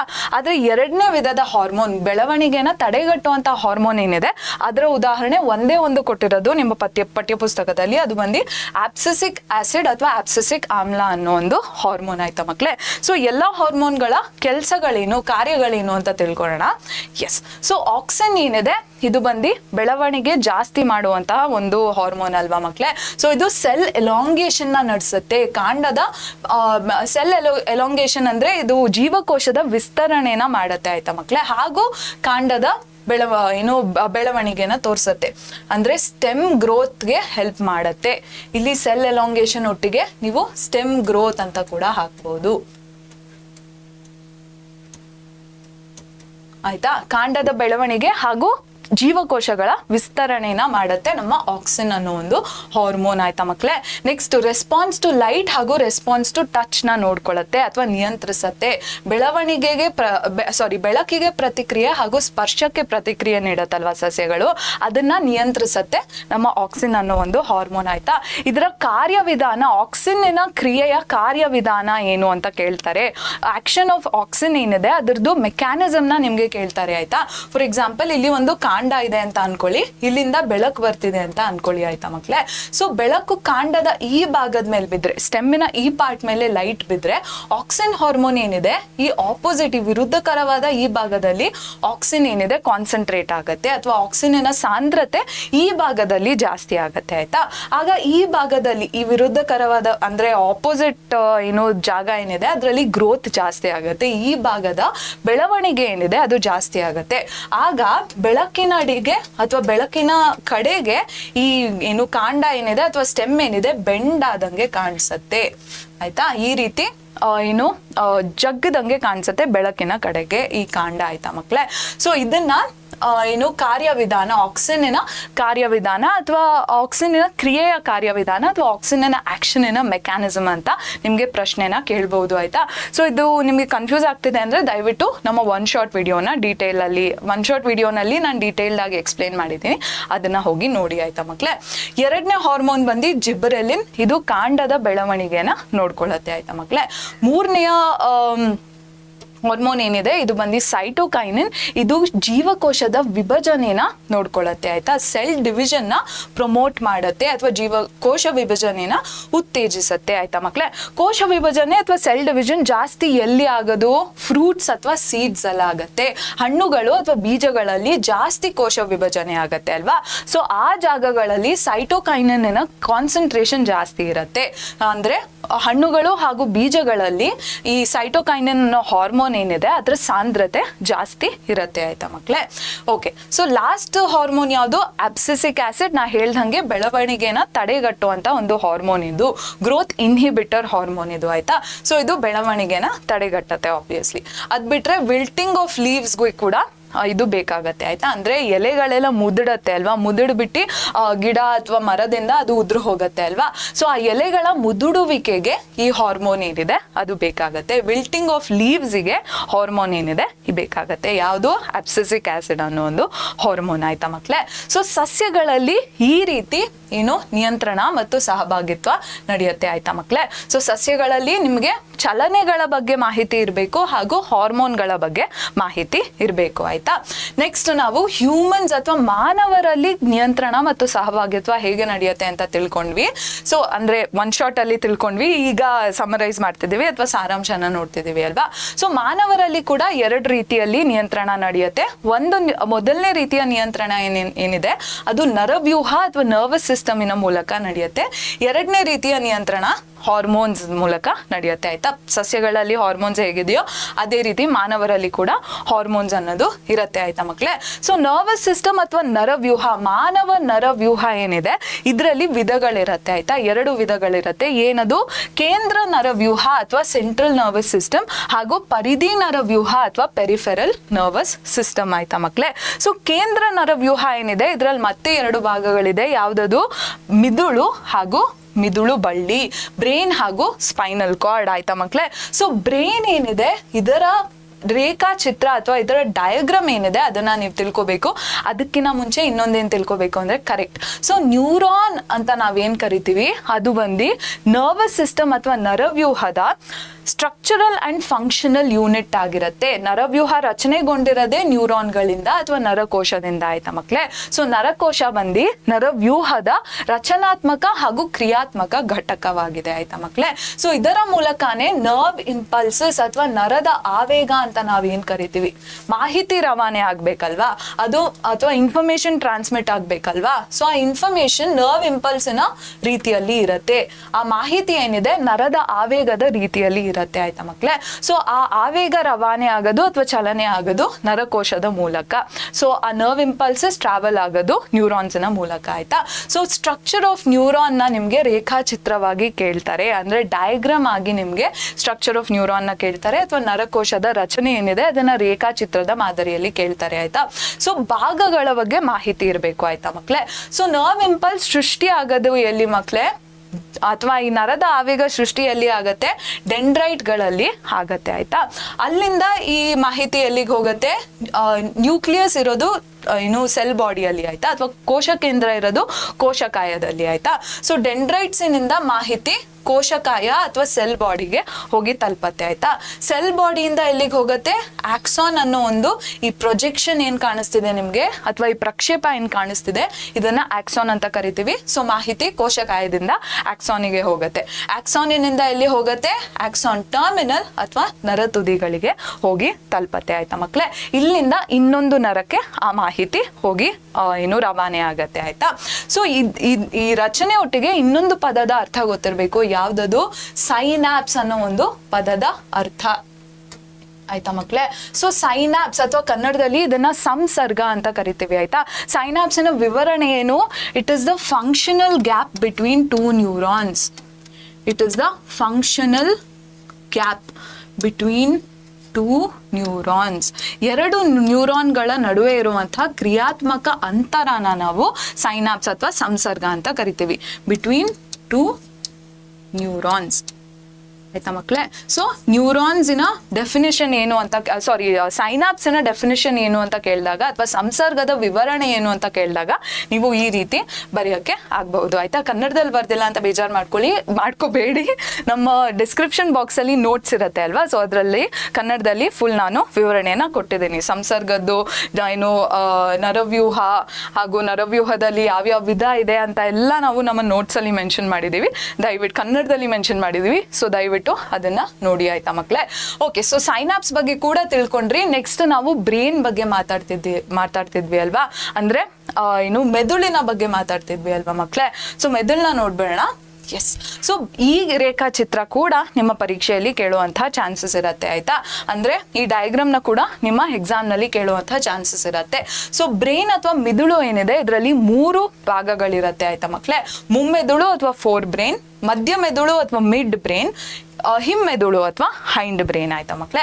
ಮುಮ್ಮೆದುಳಲ್ಲಿ ಮತ್ತೆ 3 ಭಾಗಗಳಿರುತ್ತೆ. ಏನದು? ಮಹಾಮಸ್ತಿಷ್ಕ ಅಥವಾ ಸೆರಿಬ್ರಮ್, ಹೈಪೋಥಲಾಮಸ್ ಹಾಗೂ ಪಿಟುಯಿಟ್ರಿ ಗ್ರಂಥಿ ಅಥವಾ ಪಿಟುಯಿಟ್ರಿ ಗ್ಲ್ಯಾಂಡ್. ಆಯ್ತಾ ಮಕ್ಕಳೇ? ಸೊ ನಮ್ಮ ದೇಹದಲ್ಲಿ ನಡೆಯುವಂತಹ ವಾಲಂಟರಿ ಮೂವ್ಮೆಂಟ್ಸ್ ಅಥವಾ ಐಚ್ಛಿಕ ಕ್ರಿಯೆಗಳು, ಅಂದ್ರೆ ಐಚ್ಛಿಕ ಕ್ರಿಯೆಗಳು ಅಂದ್ರೆ ಏನು ಮಕ್ಕಳೇ? ನಾವು ಯೋಚನೆ ಮಾಡಿ ಮಾಡುವಂತಹ ಏನು ಕ್ರಿಯೆಗಳು ಅಲ್ವಾ ಅದು. ಸೊ ಆ ರೀತಿಯ ಕ್ರಿಯೆಗಳನ್ನ ನಮ್ಮ ಫೋರ್ ಬ್ರೈನ್ ಅಥವಾ ಮುಮ್ಮೆದುಳು ನೋಡ್ಕೊಳ್ಳುತ್ತೆ. ಇನ್ ಪರ್ಟಿಕ್ಯುಲರ್ ಸೆರಿಬ್ರಮ್ ಅಥವಾ ಮಸ್ತಿಷ್ಕ ನೋಡ್ಕೊಳ್ಳುತ್ತೆ. ಆಯ್ತಾ ಮಕ್ಕಳೇ? ಸೊ ಐಚ್ಛಿಕ ಕ್ರಿಯೆಗಳು ಹಾಗೂ ಅನೈಚ್ಛಿಕ ಕ್ರಿಯೆಗಳ ಮಧ್ಯೆ ವ್ಯತ್ಯಾಸ ನಿಮಗೆ ಗೊತ್ತಿದೆ ಅಂತ ನಾನು ಅನ್ಕೋತೀನಿ. ಅಂದ್ರೆ ವಾಲಂಟ್ರಿ ಅಂಡ್ ಇನ್ವಾಲಂಟ್ರಿ ಮೂವ್ಮೆಂಟ್ಸ್ ಮಧ್ಯೆ ಡಿಫ್ರೆನ್ಸ್ ಏನು ಅಂತ ನಿಮಗೆ ಗೊತ್ತಿದೆ ಅನ್ಕೋತೀನಿ. ವಾಲಂಟ್ರಿ ಮೂವ್ಮೆಂಟ್ಸ್ ಅಥವಾ ಐಚ್ಛಿಕ ಕ್ರಿಯೆಗಳು ಆಲೋಚನೆಯಿಂದ ಆಗತ್ತೆ. ಅನೈಚ್ಛಿಕ ಕ್ರಿಯೆಗಳು ಅಥವಾ ಇನ್ವಾಲಂಟ್ರಿ ಮೂವ್ಮೆಂಟ್ಸ್ ಆಲೋಚನೆ ಇಲ್ಲದೆ ಆಗತ್ತೆ, ಕಾನ್ಶಿಯಸ್ ಥಾಟ್ ಇಲ್ಲದೆ ಆಗತ್ತೆ. ಆಯ್ತಾ ಮಕ್ಕಳೇ? ಸೊ ಇನ್ವಾಲಂಟ್ರಿ ಮೂವ್ಮೆಂಟ್ಸ್ ನ ಮಿಡ್ ಬ್ರೈನ್ ಹಾಗೂ ಹೈಂಡ್ ಬ್ರೈನ್ ನೋಡ್ಕೊಳ್ಳುತ್ತೆ. ಅನೈಚ್ಛಿಕ ಕ್ರಿಯೆಗಳನ್ನ ನಮ್ಮ ಮಧ್ಯ ಮೆದುಳು ಹಾಗೂ ಹಿಮ್ಮೆದುಳು ನೋಡ್ಕೊಳ್ಳುತ್ತೆ. ಇನ್ವಾಲಂಟರಿ ಮೂವ್ಮೆಂಟ್ಸ್ ನ. ಆಯ್ತಾ ಮಕ್ಕಳೇ? ಸೊ ಹಿಮ್ಮೆದುಳಲ್ಲಿ ಕೂಡ ಭಾಗಗಳಿದೆ. ಪಾನ್ಸ್, ಮೆಡುಲಾ ಅಬ್ಲಾಂಗ್ಯಾಟಾ ಹಾಗೂ ಸೆರಿಬೆಲ್ಲಮ್ ಅಥವಾ ಅನುಮಸ್ತಿಷ್ಕ ಅನ್ನೋ ಭಾಗಗಳಿದೆ. ಆಯ್ತಾ ಮಕ್ಕಳೇ? ಸೆರಿಬ್ರಮ್ ಹಾಗೂ ಸೆರಿಬೆಲ್ಲಮ್ ಮಧ್ಯೆ ಕನ್ಫ್ಯೂಸ್ ಮಾಡ್ಕೋಬೇಡಿ. ಮಹಾಮಸ್ತಿಷ್ಕ ಹಾಗೂ ಅನುಮಸ್ತಿಷ್ಕದ ನಡುವೆ ಗೊಂದಲನ ಮಾಡ್ಕೋಬೇಡಿ. ಮಹಾಮಸ್ತಿಷ್ಕ ಇರೋದು ಮುಮ್ಮೆದುಳಲ್ಲಿ, ಅನುಮಸ್ತಿಷ್ಕ ಇರೋದು ಹಿಮ್ಮೆದುಳಲ್ಲಿ. ಸೆರಿಬ್ರಮ್ ಇರೋದು ಫೋರ್ ಬ್ರೈನ್ ಅಲ್ಲಿ, ಸೆರಿಬೆಲ್ಲಮ್ ಇರೋದು ಹೈಂಡ್ ಬ್ರೈನ್ ಅಲ್ಲಿ. ಸೆರಿಬ್ರಮ್ ಏನಿದೆ ಅದು ವಾಲಂಟರಿ ಮೂವ್ಮೆಂಟ್ಸ್ ನ ನೋಡ್ಕೊಳ್ಳುತ್ತೆ. ಮಹಾಮಸ್ತಿಷ್ಕ ಐಚ್ಛಿಕ ಕ್ರಿಯೆಗಳನ್ನ ನೋಡ್ಕೊಳ್ಳುತ್ತೆ. ಸೆರಿಬೆಲ್ಲಮ್ ಅಥವಾ ಅನುಮಸ್ತಿಷ್ಕ ಏನಿದೆ ಅದು ಇನ್ವಾಲಂಟ್ರಿ ಮೂವ್ಮೆಂಟ್ಸ್ ಅಥವಾ ಅನೈಚ್ಛಿಕ ಕ್ರಿಯೆಗಳನ್ನ ನೋಡ್ಕೊಳ್ಳುತ್ತೆ. ಇನ್ ಪರ್ಟಿಕ್ಯುಲರ್ ಪಾಸ್ಚರ್, ಬ್ಯಾಲೆನ್ಸ್ ಇದನ್ನೆಲ್ಲ ನೋಡ್ಕೊಳ್ಳುತ್ತೆ. ಅಂದ್ರೆ ನಮ್ಮ ದೇಹದ ಭಂಗಿ, ಚಲನೆ ವಲನೆನೆಲ್ಲ ನೋಡ್ಕೊಳ್ಳೋದು ಸೆರಿಬೆಲ್ಲಮ್. ಆಯ್ತಾ ಮಕ್ಕಳೇ? ಪಾಸ್ಚರ್, ಬ್ಯಾಲೆನ್ಸ್ ನೆಲ್ಲ ಅನುಮಸ್ತಿಷ್ಕ ನೋಡ್ಕೊಳ್ಳುತ್ತೆ. ಆಯ್ತಾ ಮಕ್ಕಳೇ? ಸೊ ಈ ಡಯಾಗ್ರಾಮ್ ಅಥವಾ ರೇಖಾಚಿತ್ರ ಏನಿದೆ ಇದನ್ನ ಚೆನ್ನಾಗಿ ತಿಳ್ಕೊಳ್ಳಿ. ಆಯ್ತಾ ಮಕ್ಕಳೇ? ಓಕೆ, ಸೊ ಈಗ ನಾವು ಏನು ಸೆಂಟ್ರಲ್ ನರ್ವಸ್ ಸಿಸ್ಟಮ್ ಬಗ್ಗೆ ಮಾತಾಡಿದ್ವಿ. ಈಗ ಸ್ವಲ್ಪ ಇನ್ನೊಂದಿದೆ ಅಲ್ವಾ, ನಮ್ದು ಯಾವ್ದು ಪರಿಧಿ ನರವ್ಯೂಹ ಅಥವಾ ಪೆರಿಫೆರಲ್ ನರ್ವಸ್ ಸಿಸ್ಟಮ್ ಬಗ್ಗೆ ಮಾತಾಡೋಣ. ಆಯ್ತಾ? ಸೊ ನಮ್ಮ ದೇಹದಲ್ಲಿ ಮಿದುಳು ಹಾಗೂ ಮಿದುಳ ಬಳ್ಳಿನ ಬಿಟ್ಟು ದೇಹದಲ್ಲಿ ಇರುವಂತಹ ಪ್ರತಿಯೊಂದು ನರಕೋಶನ ನಾವು ಪೆರಿಫೆರಲ್ ನರ್ವಸ್ ಸಿಸ್ಟಮ್ ಅಂತ ಕನ್ಸಿಡರ್ ಮಾಡ್ತೀವಿ ಅಥವಾ ಪರಿಧಿ ನರವ್ಯೂಹ ಅಂತ ತಿಳ್ಕೊತೀವಿ. ಆಯ್ತಾ? ಸೊ ಅದರಲ್ಲಿ ಕೂಡ 2 ವಿಧಗಳಿದೆ. ಏನದು? ಸ್ಪೈನಲ್ ನರ್ವ್ಸ್ ಅಥವಾ ಮಿದುಳ ನರಗಳು. ಸಾರಿ ಮಕ್ಕಳೇ, ಇದು ಉಲ್ಟಾ ಬರ್ಬೇಕಿತ್ತು. ಸ್ಪೈನಲ್ ನರ್ವ್ಸ್ ಅಂದ್ರೆ ಇದು ಸ್ಪೈನಲ್ ನರ್ವ್ಸ್, ಇದು ಸ್ಪೈನಲ್ ನರ್ವ್ಸ್, ಇದು ಕ್ರೇನಿಯಲ್ ನರ್ವ್ಸ್. ಮಿದುಳು ಅಥವಾ ಬ್ರೈನ್ ಇಂದ ಬರ್ತಿರುವಂತಹ ನರ್ವ್ಸ್ ನ ನಾವು ಕ್ರೇನಿಯಲ್ ನರ್ವ್ಸ್ ಅಂತ ಕರಿತೀವಿ. ಮಿದುಳಿಂದ ಬರ್ತಿರುವಂತಹ ನರಗಳನ್ನ ಮಿದುಳು ನರಗಳು ಅಂತ ಕರಿತೀವಿ. ಸ್ಪೈನಲ್ ಕಾರ್ಡ್ ಇಂದ ಬರ್ತಿರುವಂತಹ ನರಗಳು ಅಥವಾ ಮಿದುಳ ಬಳ್ಳಿಯಿಂದ ಬರ್ತಿರುವಂತಹ ನರಗಳನ್ನ ಮಿದುಳ ಬಳ್ಳಿ ನರಗಳು ಅಂತ ಕರಿತೀವಿ. ಆಯ್ತಾ ಮಕ್ಕಳೇ? ಸೊ ಇದು ಬಂದು ಪರಿಧಿ ನರವ್ಯೂಹ ಅಥವಾ ಪೆರಿಫೆರಲ್ ನರ್ವಸ್ ಸಿಸ್ಟಮ್ ಬಗ್ಗೆ. ಸೆಂಟ್ರಲ್ ನರ್ವಸ್ ಸಿಸ್ಟಮ್ ಅಲ್ಲಿ ಇನ್ನೊಂದು ಮಾತು ಹೇಳಬೇಕಿತ್ತು, ನಾನು ಮರ್ತೋದೆ. ಸೊ ನಮ್ಮ ಬ್ರೈನ್ ಹಾಗೂ ಸ್ಪೈನಲ್ ಕಾರ್ಡ್, ಮಿದುಳು ಹಾಗೂ ಮಿದುಳ ಬಳ್ಳಿಯ ಸಂರಕ್ಷಣೆಗಾಗಿ ನಮ್ಮ ದೇಹದಲ್ಲಿ 3 ರೀತಿಯ ರಚನೆಗಳಿರತ್ತೆ. ಆಯ್ತಾ ಮಕ್ಕಳೇ? ಯಾವುದದು ರಚನೆಗಳು, ಇದರ ಹೆಸರುಗಳು ಏನು ಅಂತ ನೀವು ತಿಳ್ಕೋಬೇಕು. ಬ್ರೈನ್ ಹಾಗೂ ಸ್ಪೈನಲ್ ಕಾರ್ಡ್ ನ ಪ್ರೊಟೆಕ್ಷನ್ಗೋಸ್ಕರ ನಮ್ಮ ಬಾಡಿಯಲ್ಲಿ 3 ಸ್ಟ್ರಕ್ಚರ್ಸ್ ಇರುತ್ತೆ. ಯಾವುದದು? ಮೊದಲನೇದು ಬಂದು ಸ್ಕಲ್ ಅಥವಾ ತಲೆಬುರುಡೆ. ಸ್ಕಲ್ ಅಥವಾ ತಲೆಬುರುಡೆ ಏನಿದೆ ನಮ್ಮ ಮಿದುಳನ್ನ ಸಂರಕ್ಷಣೆ ಮಾಡತ್ತೆ. ಎರಡನೇದು ಸೆರಿಬ್ರೋಸ್ಪೈನಲ್ ಫ್ಲೂಯಿಡ್, ಅಥವಾ ಇದನ್ನ ನೀವು ಬರೀ ಫ್ಲೂಯಿಡ್ ಅಂತ ಬರಿಬಹುದು ಅಥವಾ ಬರೀ ದ್ರವ ಅಂತ ಬರಿಬಹುದು ಆಯ್ತಾ. ಸೊ ಈ ದ್ರವ ಏನ್ ಮಾಡುತ್ತೆ, ನಮ್ಮ ಮೆದುಳಿಗೆ ಆಗುವಂತಹ ಆಘಾತ ಏನಿದೆ ಅದನ್ನೆಲ್ಲ ಹೀರ್ಕೊಂಡ್ಬಿಡತ್ತೆ ಆಯ್ತಾ ಮಕ್ಳೇ. ನಮ್ಮ ಬ್ರೈನ್ಗೆ ಆಗುವಂತಹ ಶಾಕ್ ಏನಿದೆ ಅದನ್ನೆಲ್ಲ ಅಬ್ಸಾರ್ಬ್ ಮಾಡ್ಬಿಡತ್ತೆ ಹಾಗೂ ಮಿದುಳನ್ನ ಸಂರಕ್ಷಣೆ ಮಾಡತ್ತೆ. ಮೂರನೆಯದು ಯಾವುದು ಮಕ್ಳೇ, ವರ್ಟಿಬ್ರಲ್ ಕಾಲಮ್ ಅಥವಾ ಕನ್ನಡದಲ್ಲಿ ಕಶೇರು ಸ್ತಂಭ ಅಥವಾ ಬೆನ್ನು ಮೂಳೆ ಅಂತ ಕರಿತೀವಿ ಆಯ್ತಾ. ವರ್ಟಿಬ್ರಲ್ ಕಾಲಮ್, ಈ ಕಶೇರು ಸ್ತಂಭ ಏನಿದೆ ಇದನ್ನ ಬಂದು ನಮ್ಮ ಮೆದುಳ ಬಳ್ಳಿ ಅಥವಾ ಕನ್ನಡದಲ್ಲಿ ಬೆನ್ನು ಹುರಿ, ಮೆದುಳ ಬಳ್ಳಿನ ಬೆನ್ನು ಹುರಿ ಅಂತ ಕೂಡ ಕರಿತೀವಿ ಅಲ್ವಾ. ಸೊ ಅದನ್ನ ಸಂರಕ್ಷಣೆ ಮಾಡುವಂತಹ ಒಂದು ರಚನೆ ಆಗಿದೆ ಯಾವುದು, ನಮ್ಮ ಕಶೇರು ಸ್ತಂಭ ಅಥವಾ ಬೆನ್ನು ಮೂಳೆ ಆಯ್ತಾ. ಸೊ ಇದೆಲ್ಲ ಸ್ಕಲ್ ಹಾಗೂ ವರ್ಟಿಬ್ರಲ್ ಕಾಲಮ್ ಏನಿದೆ ಇದು ಬೋನ್ಸ್ ಇಂದ ಕ್ರಿಯೇಟ್ ಆಗಿರುತ್ತೆ. ಅಂದ್ರೆ ತಲೆಬುರುಡೆ ಹಾಗೂ ಕಶೇರು ಸ್ತಂಭ ಏನಿದೆ ಇದು ಎಲುಬುಗಳಿಂದ ರಚನೆ ಆಗಿರತ್ತೆ ಆಯ್ತಾ ಮಕ್ಳೇ. Okay, so human nervous system ಅಥವಾ ಮಾನವ ನರವ್ಯೂಹದ ಬಗ್ಗೆ ಇನ್ನೊಂದು ಮಾಹಿತಿ ಇರಬೇಕು, ಏನದು, ರಿಫ್ಲೆಕ್ಸ್ ಆರ್ಕ್ ಅಥವಾ ಪರಾವರ್ತಿತ ಚಾಪದ ಬಗ್ಗೆ ಮಾಹಿತಿ ಇರಬೇಕು. ಸಡನ್ ಅಂಡ್ ಇನ್ವಾಲೆಂಟರಿ ಮೂವ್ಮೆಂಟ್ಸ್ ನಾವು ರಿಫ್ಲೆಕ್ಸ್ ಆರ್ಕ್ ಅಂತ ಅಥವಾ ರಿಫ್ಲೆಕ್ಸ್ ಆಕ್ಷನ್ ಅಂತ ಕರಿತೀವಿ ಆಯ್ತಾ ಮಕ್ಳೇ. ಸಡನ್ ಅಂಡ್ ಇನ್ವಾಲೆಂಟರಿ ಅಂದ್ರೆ ಹಠಾತ್ ಹಾಗೂ ತಕ್ಷಣಕ್ಕೆ ನಡೆಯುವಂತಹ ಪ್ರತಿಕ್ರಿಯೆ ಏನಿದೆ ಅದನ್ನ ನಾವು ಪರಾವರ್ತಿತ ಕ್ರಿಯೆ ಅಂತ ಕರಿತೀವಿ. ಈ ಪರಾವರ್ತಿತ ಕ್ರಿಯೆ ಅಥವಾ ರಿಫ್ಲೆಕ್ಸ್ ಆಕ್ಷನ್ ಅಲ್ಲಿ ನರದ ಆವೇಗ ಅಥವಾ ನರ್ವ್ ಇಂಪಲ್ಸ್ ಏನಿದೆ ಅದು ನಮ್ಮ ದೇಹದಲ್ಲಿ ಯಾವ ದಿಕ್ಕಿನಲ್ಲಿ ಸಾಗತ್ತೆ, ಯಾವ ಮಾರ್ಗದಲ್ಲಿ ಸಾಗತ್ತೆ ಅಲ್ವಾ, ಆ ಮಾರ್ಗನ ನಾವು ರಿಫ್ಲೆಕ್ಸ್ ಆರ್ಕ್ ಅಂತ ಕರಿತೀವಿ. ಅಂದ್ರೆ ರಿಫ್ಲೆಕ್ಸ್ ಆಕ್ಷನ್ ಅಲ್ಲಿ ನಮ್ಮ ನರ್ವ್ ಇಂಪಲ್ಸ್ ಯಾವ ಪಾತ್ವೇ ಅಲ್ಲಿ ಮೂವ್ ಆಗುತ್ತೆ ಅಲ್ವಾ, ಆ ಪಾತ್ವೇನ ನಾವು ರಿಫ್ಲೆಕ್ಸ್ ಆರ್ಕ್ ಅಂತ ಕರಿತೀವಿ. ಬಟ್ ಆಗ್ತಿರುವಂತ ಆಕ್ಷನ್ ಏನಿದೆ, ನಡೀತಿರುವಂತ ಕ್ರಿಯೆ ಏನಿದೆ ಅದನ್ನ ನಾವು ಪರಾವರ್ತಿತ ಕ್ರಿಯೆ ಅಥವಾ ರಿಫ್ಲೆಕ್ಸ್ ಆಕ್ಷನ್ ಅಂತ ಕರಿತೀವಿ. ಸೊ ರಿಫ್ಲೆಕ್ಸ್ ಆರ್ಕ್ ಹಾಗೂ ರಿಫ್ಲೆಕ್ಸ್ ಆಕ್ಷನ್ ನಡುವೆ ಡಿಫ್ರೆನ್ಸ್ ಗೊತ್ತಿರಬೇಕು ನಿಮ್ಗೆ. ಪರಾವರ್ತಿತ ಚಾಪ ಹಾಗೂ ಪರಾವರ್ತಿತ ಕ್ರಿಯೆಯ ನಡುವೆ ವ್ಯತ್ಯಾಸ ನಿಮ್ಗೆ ಗೊತ್ತಿರಬೇಕು ಆಯ್ತಾ ಮಕ್ಳೇ. ಸೊ ಪರಾವರ್ತಿತ ಚಾಪ ಅಂದಾಗ ಮಾರ್ಗನ ತೋರಿಸ್ಬೇಕಾಗತ್ತೆ ಅಲ್ವಾ ನೀವು. ಸೊ ಆ ಮಾರ್ಗ ಬಂದು ಇಲ್ಲಿ ನಾನು ಹಾಕಿದ್ದೀನಿ ಆಯ್ತಾ. ಸೊ ಇಲ್ಲಿ ಒಂದು ಸಂದರ್ಭ ಇದೆ, ಏನಿದು, ಈ ಮನುಷ್ಯ ಹೋಗ್ಬಿಟ್ಟು ಆ ಮೇಣಬತ್ತಿಯಲ್ಲಿರುವಂತಹ ಜ್ವಾಲೆಗೆ ತನ್ನ ಕೈನ ಉಡ್ತಾನೆ ಆಯ್ತಾ, ಅದರ ಬಿಸಿಯಿಂದ ತನ್ನ ಕೈನ ಹಿಂದೆ ತಗೊಂಡ್ಬಿಡ್ತಾನೆ ಆಯ್ತಾ. ಸೊ ಈ ಸಂದರ್ಭನ ಹಾಕಿದ್ದೀನಿ. ಇದು ಬಂದು ರಿಫ್ಲೆಕ್ಸ್ ಆಕ್ಷನ್ ಅಥವಾ ಪರಾವರ್ತಿತ ಕ್ರಿಯೆಯ ಒಂದು ಉದಾಹರಣೆ. ಸೊ ಏನಾಗತ್ತೆ, ಮೊದಲು ಈ ಜ್ವಾಲೆ ಏನಿದೆ ಅದರ ಬಿಸಿ ಶಾಖನ ನಮ್ಮ ರಿಸೆಪ್ಟರ್ಸ್ ಅನಲೈಸ್ ಮಾಡತ್ತೆ ಅಥವಾ ನಮ್ಮ ಗ್ರಾಹಕಗಳು ಗ್ರಹಣೆ ಮಾಡತ್ತೆ. ಅಲ್ಲಿ ಬಿಸಿಯಾದ ಒಂದು ವಸ್ತು ಇದೆ, ಇದರಿಂದ ನಾವು ಕೈ ಹಿಂದೆ ತೆಗಿಬೇಕು ಅಂತ ಗ್ರಾಹಕಗಳು ಗ್ರಹಣೆ ಮಾಡತ್ತೆ ಆಯ್ತಾ. ಈ ಮಾಹಿತಿನ ಸೆನ್ಸರಿ ನ್ಯೂರಾನ್ಸ್ ಏನಿದೆ ಅದು ಸ್ಪೈನಲ್ ಕಾರ್ಡ್ಗೆ ಕೊಂಡೊಯ್ಯುತ್ತೆ. ಅಂದ್ರೆ ಜ್ಞಾನವಾಹಿ ನರಕೋಶಗಳು ಈ ಮಾಹಿತಿನ ಗ್ರಾಹಕಗಳಿಂದ ಕೇಂದ್ರ ನರಮಂಡಲದವರೆಗೆ ತೆಗೆದುಕೊಂಡು ಹೋಗುತ್ತೆ. ಕೇಂದ್ರ ನರಮಂಡಲದಲ್ಲಿ ಸ್ಪೈನಲ್ ಕಾರ್ಡ್ ಅಥವಾ ಮೆದುಳು ಬಳ್ಳಿಯವರೆಗೆ ತೆಗೆದುಕೊಂಡು ಹೋಗುತ್ತೆ ಈ ಮಾಹಿತಿನ ಆಯ್ತಾ.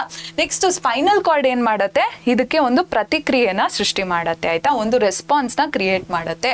ಆ ರೆಸ್ಪಾನ್ಸಿನ ಮಾಹಿತಿ, ಆ ಪ್ರತಿಕ್ರಿಯೆಯ ಮಾಹಿತಿ ಏನಿದೆ ಅದು ಫಸ್ಟ್ ರಿಲೇ ನ್ಯೂರಾನ್ ಅಥವಾ ಸಂಬಂಧ ಕಲ್ಪಿಸುವ ನರಕೋಶದಿಂದ ಹಾದು ಹೋಗಿ ಮೋಟರ್ ನ್ಯೂರಾನ್ ನ ತಲುಪತ್ತೆ. ಮೋಟರ್ ನ್ಯೂರಾನ್ ಅಂದ್ರೆ ಕ್ರಿಯಾವಾಹಿ ನರಕೋಶ ಆಯ್ತಾ ಮಕ್ಳೇ. ಸೊ ಸೆಂಟ್ರಲ್ ನರ್ವಸ್ ಸಿಸ್ಟಮ್ ಅಥವಾ ಕೇಂದ್ರ ನರವ್ಯೂಹದಿಂದ ಎಫೆಕ್ಟಾರ್ಸ್ ಅಥವಾ ಕಾರ್ಯನಿರ್ವಾಹಕಗಳವರೆಗೆ ಮಾಹಿತಿನ ಕೊಂಡೊಯ್ಯುವಂತಹ ನರಕೋಶಗಳನ್ನ ನಾವು ಮೋಟರ್ ನ್ಯೂರಾನ್ ಅಥವಾ ಕ್ರಿಯಾವಾಹಿ ನರಕೋಶಗಳು ಅಂತ ಕರಿತೀವಿ ಆಯ್ತಾ. ಸೊ ಮೋಟರ್ ನ್ಯೂರಾನ್ ಅಥವಾ ಕ್ರಿಯಾವಾಹಿ ನರಕೋಶಕ್ಕೆ ಈ ಮಾಹಿತಿ ಬಂದ ಮೇಲೆ ಅದು ಎಲ್ಲಿ ಹೋಗುತ್ತೆ, ಎಫೆಕ್ಟಾರ್ ಅಥವಾ ಕಾರ್ಯನಿರ್ವಾಹಕಗಳಿಗೆ ಹೋಗುತ್ತೆ ಆಯ್ತಾ. ನಮ್ಮ ದೇಹದಲ್ಲಿ ಎಫೆಕ್ಟಾರ್ಸ್ ಅಥವಾ ಕಾರ್ಯನಿರ್ವಾಹಕಗಳು ಎರಡು ರೀತಿಯಲ್ಲಿ ಇರತ್ತೆ. ಯಾವ್ದು, ಮಸಲ್ಸ್ ಅಥವಾ ಸ್ನಾಯುಗಳ ರೀತಿಯಲ್ಲಿ ಇರತ್ತೆ ಅಥವಾ ಗ್ಲ್ಯಾಂಡ್ಸ್ ಅಂದ್ರೆ ಗ್ರಂಥಿಗಳ ರೀತಿಯಲ್ಲಿ ಇರತ್ತೆ ಆಯ್ತಾ ಮಕ್ಳೇ. ಸೊ ಈ ಸಂದರ್ಭದಲ್ಲಿ ಕಾರ್ಯನಿರ್ವಾಹಕಗಳು ಬಂದು ಕೈಗಳ ಸ್ನಾಯುಗಳು ಅಂದ್ರೆ ಹ್ಯಾಂಡ್ಸ್ ಅಲ್ಲಿ ಇರುವಂತಹ ಮಸಲ್ಸ್ ಆಗಿರತ್ತೆ ಆಯ್ತಾ. ಆಗ ಮಸಲ್ಸ್ಗೆ ಇನ್ಫಾರ್ಮೇಶನ್ ಹೋದಾಗ, ಸ್ನಾಯುವಿಗೆ ಮಾಹಿತಿ ಹೋದಾಗ ಆ ಜ್ವಾಲೆಯಿಂದ ನಮ್ಮ ಕೈ ಏನಿದೆ ಹಿಂದಕ್ಕೆ ಸರಿಯತ್ತೆ ಆಯ್ತಾ. ಸೊ ಇದು ಬಂದು ಒಂದು ಪರಾವರ್ತಿತ ಚಾಪದ ಮಾರ್ಗವಾಗಿದೆ, ಒಂದು ರಿಫ್ಲೆಕ್ಸ್ ಆರ್ಕಿನ ಪಾತ್ವೇ ಆಗಿದೆ ಆಯ್ತಾ ಮಕ್ಳೇ. ಸೊ ಈ ಮಾರ್ಗ ಏನಿದೆ, ರಿಸೆಪ್ಟರ್ ಇಂದ sensory neuron, spinal cord, relay neuron, motor neuron, effector, ಈ ಪಾತ್ವೇ ಏನಿದೆ, ಈ ಮಾರ್ಗ ಏನಿದೆ ಇದನ್ನ ನೀವು ದಯವಿಟ್ಟು ನೆನ್ಪಿಟ್ಕೊಳ್ಳಿ. ಕನ್ನಡದಲ್ಲಿ ಹೇಳ್ಬೇಕಂದ್ರೆ ಗ್ರಾಹಕಗಳು, ಅಲ್ಲಿಂದ ಜ್ಞಾನವಾಹಿ ನರಕೋಶ, ಅಲ್ಲಿಂದ ಮಿದುಳು ಬಳ್ಳಿ, ಅಲ್ಲಿಂದ ಸಂಬಂಧ ಕಲ್ಪಿಸುವ ನರಕೋಶ, ಅಲ್ಲಿಂದ ಕ್ರಿಯಾವಾಹಿ ನರಕೋಶ ಹಾಗೂ ಕೊನೆಯಲ್ಲಿ ಕಾರ್ಯನಿರ್ವಾಹಕಗಳ ಈ ಮಾರ್ಗ ಏನಿದೆ ಅದನ್ನ ದಯವಿಟ್ಟು ನೆನ್ಪಿಟ್ಕೋಬೇಕು. ಯಾಕಂದ್ರೆ ಪರೀಕ್ಷೆಯಲ್ಲಿ ನಿಮ್ಗೆ ಈ ರೀತಿಯ ಪ್ರಶ್ನೆಗಳು ಕೇಳುವಂತಹ ಚಾನ್ಸಸ್ ಜಾಸ್ತಿ ಇರುತ್ತೆ ಆಯ್ತಾ. ಓಕೆ, ನೆಕ್ಸ್ಟ್ ನಾವು ಆನಿಮಲ್ ಅಂದರೆ ಹ್ಯೂಮನ್ ಹಾರ್ಮೋನ್ಸ್ ಬಗ್ಗೆ ತಿಳ್ಕೊಬೇಕು ಆಯಿತಾ. ಸೊ ನಮ್ಮ ನರ್ವಸ್ ಸಿಸ್ಟಮ್ ಏನಿದೆ ಅಥವಾ ನಮ್ಮ ನರವ್ಯೂಹ ಏನಿದೆ ಪ್ರತಿಯೊಂದು ಜೀವಕೋಶನ ತಲುಪಲ್ಲ ಆಯಿತಾ. ಅದಕ್ಕಾಗಿ ನಮ್ಮ ದೇಹದಲ್ಲಿ ಒಂದು ಹಾರ್ಮೋನ್ ಸಿಸ್ಟಮ್ ಇರಬೇಕು, ಒಂದು ಹಾರ್ಮೋನಿನ ವ್ಯವಸ್ಥೆ ಇರಬೇಕು. ಯಾಕಂದರೆ ಮಾಹಿತಿ ಏನಿದೆ ಪ್ರತಿಯೊಂದು ಜೀವಕೋಶ ಅಥವಾ ಸೆಲ್ಲಿಗೆ ಹೋಗಿ ತಲುಪಬೇಕಲ್ವಾ. ಅದಕ್ಕೆ ನಮ್ಮ ದೇಹದಲ್ಲಿ ಹಾರ್ಮೋನ್ ಸಿಸ್ಟಮ್ ಅಥವಾ ಹಾರ್ಮೋನಿನ ವ್ಯವಸ್ಥೆ ಇರಬೇಕು ಆಯಿತಾ. ನಿಮ್ಮ ಪಠ್ಯಪುಸ್ತಕ ಅಥವಾ ನಿಮ್ಮ ಟೆಕ್ಸ್ಟ್ ಬುಕ್ಕಿನಲ್ಲಿ 7 ಹಾರ್ಮೋನಿನ ಬಗ್ಗೆ ಮಾತಾಡಿದ್ದಾರೆ ಆಯಿತಾ. ಅಂದರೆ ಮನುಷ್ಯರಲ್ಲಿ ಇರುವಂತಹ 7 ಹಾರ್ಮೋನಿನ ಬಗ್ಗೆ ಮಾಹಿತಿ ಕೊಟ್ಟಿದ್ದಾರೆ. ಒಂದೊಂದೇ ಹಾರ್ಮೋನ್ನ ನಾವು ನೋಡ್ಕೊಂಡು ಹೋಗೋಣ. ಮೊದಲನೇ ನಿಮಗೆ ಏನು ಮಾಹಿತಿ ಇರಬೇಕು, ಹಾರ್ಮೋನ್ ಯಾವುದು ಅಂತ ಗೊತ್ತಿರಬೇಕು, ಅದನ್ನ ಸೆಕ್ರೀಟ್ ಮಾಡ್ತಿರುವಂತಹ ಗ್ಲ್ಯಾಂಡ್ ಯಾವುದು ಅಂತ ಗೊತ್ತಿರಬೇಕು. ಅಂದರೆ ಹಾರ್ಮೋನ್ನ ಸ್ರವಿಸುವಂತಹ ಗ್ರಂಥಿ ಯಾವುದು ಅಂತ ಮಾಹಿತಿ ಇರಬೇಕು. ಅದಲ್ಲದೆ ಇನ್ನೇನು ಆ ಹಾರ್ಮೋನಿನ ಕಾರ್ಯ ಅಥವಾ ಫಂಕ್ಷನ್ ಏನು, ಆ್ಯಂಡ್ ಲಾಸ್ಟಲ್ಲಿ ಆ ಹಾರ್ಮೋನಿನ ಲೆವೆಲ್ಸ್ ಅಂದರೆ ಆ ಹಾರ್ಮೋನಿನ ಸಾಂದ್ರತೆಯಲ್ಲಿ ಹೆಚ್ಚು ಕಡಿಮೆ ಏನಾದರೂ ಆದರೆ ಅದರಿಂದ ಆಗುವಂತಹ ಡಿಸಾರ್ಡರ್ ಅಥವಾ ಅವ್ಯವಸ್ಥೆ ಯಾವುದು ಅಂತ ಮಾಹಿತಿ ಇರಬೇಕು ಆಯ್ತಾ ಮಕ್ಕಳೇ. ಸೊ ಮೊದಲನೇ ಗ್ರಂಥಿ ಬಂದು ಹೈಪೋಥಾಲಮಸ್, ಮೊದಲನೇ ಗ್ಲ್ಯಾಂಡ್ ಬಂದು ಹೈಪೋಥಾಲಮಸ್. ಇದನ್ನ ನೀವು ಮುಮ್ಮೆದುಳಲ್ಲಿ ನೋಡಿದ್ರಿ ಅಲ್ವಾ, ಫೋರ್ ಬ್ರೈನ್ ಅಲ್ಲಿ ನೋಡಿದ್ರಿ ಅಲ್ವಾ. ಸೊ ಇದು ಯಾವ ರೀತಿಯ ಹಾರ್ಮೋನ್ ನ ಬಿಡುಗಡೆ ಮಾಡುತ್ತೆ, ಗ್ರೋತ್ ಹಾರ್ಮೋನ್, ರಿಲೀಸಿಂಗ್ ಹಾರ್ಮೋನ್, ಬೆಳವಣಿಗೆಯ ಹಾರ್ಮೋನ್ ಬಿಡುಗಡೆ ಅಂಶನ ಇದು ಸ್ರವಿಸುತ್ತೆ ಆಯ್ತಾ. ಸೊ ಈ ಹಾರ್ಮೋನಿನ ಕೆಲಸ ಏನು ಮಕ್ಕಳೇ, ಈ ನೆಕ್ಸ್ಟ್ ಪಿಟ್ಯೂಟರಿ ಗ್ರಂಥಿ ಬಗ್ಗೆ ತಿಳ್ಕೊತೀವಿ ನಾವು. ಸೊ ಆ ಗ್ರಂಥಿ ಏನಿದೆ, ಪಿಟ್ಯೂಟರಿ ಗ್ಲ್ಯಾಂಡ್ ಏನಿದೆ, ಅದು ಕೂಡ ಇನ್ನೊಂದು ಹಾರ್ಮೋನ್ನ ಬಿಡುಗಡೆ ಮಾಡಬೇಕು ಆಯ್ತಾ. ಸೊ ಆ ಹಾರ್ಮೋನ್ ಸರಿಯಾಗಿ ಬಿಡುಗಡೆ ಆಗ್ತಿದ್ಯಾ ಅಂತ ನೋಡ್ಕೊಳ್ಳೋ ಕೆಲಸ ಬಂದು ಈ ಹೈಪೋಥಾಲಮಸಿನ ಹಾರ್ಮೋನ್ ಇದ್ದು ಆಯ್ತಾ ಮಕ್ಕಳೇ. ಸೊ ಇಟ್ ಸ್ಟಿಮ್ಯುಲೇಟ್ಸ್ ಪಿಟ್ಯೂಟರಿ ಗ್ರಂಥಿಯನ್ನು ಪ್ರಚೋದಿಸುತ್ತದೆ ಅಂತ ನೀವು ಹೈಪೋಥಾಲಮಸಿನ ಹಾರ್ಮೋನ್ ಬಗ್ಗೆ ಬರೀಬಹುದು. ಎರಡನೇ ಗ್ರಂಥಿ ಬಂದ್ರಿ ನಾ ಹೇಳ್ದಂಗೆ ಪಿಟ್ಯೂಟರಿ ಗ್ರಂಥಿ ಅಥವಾ ಪಿಟ್ಯೂಟರಿ ಗ್ಲ್ಯಾಂಡ್. ಇದು ಗ್ರೋತ್ ಹಾರ್ಮೋನ್ನ ರಿಲೀಸ್ ಮಾಡುತ್ತೆ, ಬೆಳವಣಿಗೆ ಹಾರ್ಮೋನ್ನ ಬೆಳವಣಿಗೆ ಹಾರ್ಮೋನ್ನ ಸ್ರವಿಸುತ್ತೆ ಆಯ್ತಾ ಮಕ್ಕಳೇ. ಈ ಗ್ರಂಥಿನ ನಾವು ಮಾಸ್ಟರ್ ಗ್ಲ್ಯಾಂಡ್ ಅಥವಾ ಮಾಸ್ಟರ್ ಗ್ರಂಥಿ ಅಂತ ಕೂಡ ಕರಿತೀವಿ. ಯಾಕಂದ್ರೆ ಪಿಟ್ಯೂಟರಿ ಗ್ರಂಥಿ ಬಿಡುಗಡೆ ಮಾಡುವಂತಹ ಹಾರ್ಮೋನ್ಗಳೇನಿದೆ ಅದು ದೇಹದ ಪ್ರತಿಯೊಂದು ಗ್ರಂಥಿನ ನಿಯಂತ್ರಿಸುತ್ತೆ. ಅಂದ್ರೆ ಇಂಗ್ಲಿಷ್ ಅಲ್ಲಿ ಪಿಟ್ಯೂಟರಿ ಗ್ಲ್ಯಾಂಡ್ ರಿಲೀಸ್ ಮಾಡೋ ಹಾರ್ಮೋನ್ ಏನಿದೆ ಅದು ಬಾಡಿದು ಪ್ರತಿಯೊಂದು ಗ್ಲ್ಯಾಂಡ್ ನ ಕಂಟ್ರೋಲ್ ಮಾಡುತ್ತೆ, ಪ್ರತಿಯೊಂದು ಗ್ಲ್ಯಾಂಡ್ ನ ಹಾರ್ಮೋನಲ್ ರಿಲೀಸ್ ನ ಕಂಟ್ರೋಲ್ ಮಾಡುತ್ತೆ ಆಯ್ತಾ ಮಕ್ಕಳೇ. ಅದಕ್ಕೆ ಇದನ್ನ ನಾವು ಮಾಸ್ಟರ್ ಗ್ಲ್ಯಾಂಡ್ ಅಂತ ಕರಿತೀವಿ ಆಯ್ತಾ. ಸೊ ಇದು ಬಿಡುಗಡೆ ಮಾಡುವಂತಹ ಬೆಳವಣಿಗೆ ಹಾರ್ಮೋನ್ ಅಥವಾ ಗ್ರೋತ್ ಹಾರ್ಮೋನಿನ ಕೆಲಸ ಏನು, ಬೆಳವಣಿಗೆನ ಪ್ರಚೋದಿಸೋದು, ಅಂದ್ರೆ ಗ್ರೋತ್ ನ ಸ್ಟಿಮ್ಯುಲೇಟ್ ಮಾಡೋದು. ದೇಹದ ಪ್ರತಿಯೊಂದು ಭಾಗ ಪ್ರತಿಯೊಂದು ಒಂದು ಸರಿಯಾದ ರೀತಿಯಲ್ಲಿ ಬೆಳಿಲಿ ಅಂತ ನೋಡ್ಕೊಳ್ಳೋ ಕೆಲಸ ಬಂದು ಗ್ರೋತ್ ಹಾರ್ಮೋನ್ ಅಥವಾ ಬೆಳವಣಿಗೆ ಹಾರ್ಮೋನ್ ಅದು ಆಯ್ತಾ ಮಕ್ಕಳೇ. ಸೊ ಅಸ್ವಸ್ಥತೆ ಏನು ಉಂಟಾಗತ್ತೆ ಈ ಹಾರ್ಮೋನಿನ ಲೆವೆಲ್ಸ್ನಲ್ಲಿ ಏರುಪೇರಾದ್ರೆ, ಜೈಗ್ಯಾಂಟಿಸಮ್ ಅಥವಾ ದೈತ್ಯತ್ವ ಉಂಟಾಗತ್ತೆ ಯಾವಾಗ ಬೆಳವಣಿಗೆ ಹಾರ್ಮೋನ್ ಜಾಸ್ತಿ ಮಟ್ಟದಲ್ಲಿ ಸ್ರವಿಕೆ ಆದಾಗ. ಅಂದ್ರೆ ಗ್ರೋತ್ ಹಾರ್ಮೋನ್ ತುಂಬಾ ಎಕ್ಸೆಸ್ ಆಗಿ ಪ್ರೊಡ್ಯೂಸ್ ಆದ್ರೆ ಜೈಗ್ಯಾಂಟಿಸಮ್ ಅನ್ನೋ ಒಂದು ಕಂಡೀಷನ್ ಕಾಸ್ ಆಗುತ್ತೆ ಆಯ್ತಾ. ತುಂಬಾ ಕಡಿಮೆ ಮಟ್ಟದಲ್ಲಿ ಗ್ರೋತ್ ಹಾರ್ಮೋನ್ ಅಥವಾ ಬೆಳವಣಿಗೆ ಹಾರ್ಮೋನ್ ಸ್ರವಿಸಿದಾಗ ಡ್ವಾರ್ಫಿಸಮ್ ಅಥವಾ ಕುಬ್ಜತೆ ಅನ್ನೋ ಒಂದು ಕಂಡೀಷನ್ ಅಥವಾ ಅವ್ಯವಸ್ಥೆ ಉಂಟಾಗತ್ತೆ ಆಯ್ತಾ ಮಕ್ಕಳೇ. ಓಕೆ, ನೆಕ್ಸ್ಟ್ ಹಾರ್ಮೋನ್ ಯಾವುದು, ಥೈರಾಯ್ಡ್ ಗ್ಲ್ಯಾಂಡ್. ಇದು ಸ್ರವಿಸುವಂತ ಹಾರ್ಮೋನ್ ಬಂದು ಥೈರಾಕ್ಸಿನ್ ಹಾರ್ಮೋನ್. ಇದೇನ್ ಮಾಡತ್ತೆ, ಕಾರ್ಬೋಹೈಡ್ರೇಟ್, ಪ್ರೋಟೀನ್ ಹಾಗೂ ಫ್ಯಾಟ್ಸಿನ ಮೆಟಬಾಲಿಸಮ್ನ ಕಂಟ್ರೋಲ್ ಮಾಡುತ್ತೆ. ಅಂದರೆ ಕಾರ್ಬೋಹೈಡ್ರೇಟ್, ಪ್ರೋಟೀನ್ ಹಾಗೂ ಕೊಬ್ಬಿನ ಚಯಾಪಚಯ ಕ್ರಿಯೆಗಳನ್ನ ನಿಯಂತ್ರಣ ಮಾಡುತ್ತೆ ಆಯ್ತಾ. ಸೊ ಥೈರಾಕ್ಸಿನ್ ಏನಿದೆ ಇದು ಕಡಿಮೆ ಆದರೆ ಥೈರಾಕ್ಸಿನ್ನ ಮಟ್ಟ ಕಡಿಮೆ ಆದರೆ ಆ ಅವ್ಯವಸ್ಥೆಯ ಸ್ಥಿತಿನ ನಾವು ಗಾಯ್ಟರ್ ಅಥವಾ ಗಳಗಂಡ ಅಂತ ಕರಿತೀವಿ ಆಯ್ತಾ. ಇದು ಯೂಶಲಿ ಯಾವಾಗ ಆಗತ್ತೆ ಮಕ್ಕಳೇ, ನಾವು ಸೇವಿಸುವಂಥ ಆಹಾರದಲ್ಲಿ ಅಯೋಡಿನಿನ ಡೆಫಿಷಿಯನ್ಸಿ ಇದ್ರೆ, ಅಯೋಡಿನ್ ಸಾಕಷ್ಟು ಪ್ರಮಾಣದಲ್ಲಿ ನಾವು ದೇಹದ ಒಳಗೆ ತಗೊಳ್ಳಲ್ಲ ಅಂದಾಗ ಗಳಗಂಡ ಅಥವಾ ಗಾಯ್ಟರ್ ಅನ್ನೋ ಒಂದು ಅವ್ಯವಸ್ಥೆ ಸೃಷ್ಟಿಯಾಗತ್ತೆ ಆಯ್ತಾ. ಸೊ ಅಯೋಡಿನಿನ ಕೊರತೆ ನಮ್ಮ ಆಹಾರದಲ್ಲಿ ಇದ್ದಾಗ ಗಳಗಂಡ